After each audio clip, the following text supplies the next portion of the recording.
castigo para abusador na Mr. Quadra com é delito. E Mr. Quadra com é danho com antahasi na é vítima.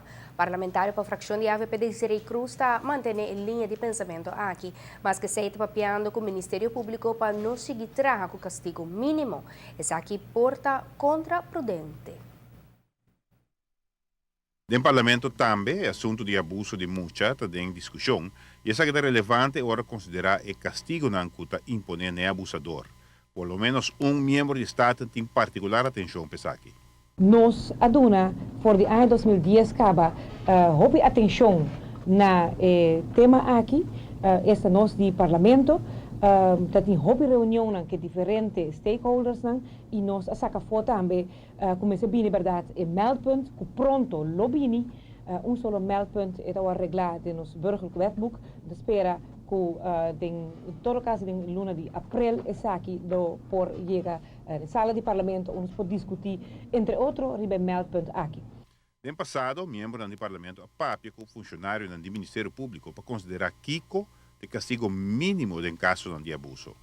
Tem toch basta dúvida que se aqui lo por solucionar a situação que nós temos. Mas na seu lugar tá para hisa estrafna e sei nossa hasi também.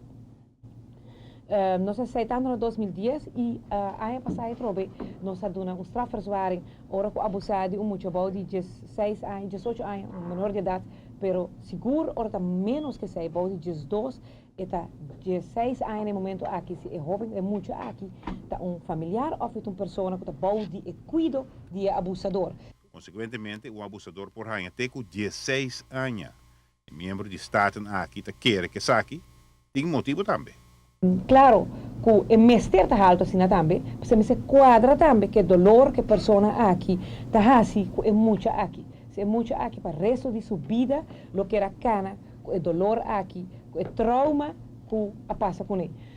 Pois me quero que 16 anos dar o seu lugar, portar depois para revisar, para revisar ainda mais, pero traga com mínimo straffen por ting traga portar essa avrechts, segundo nossa compreender de OM.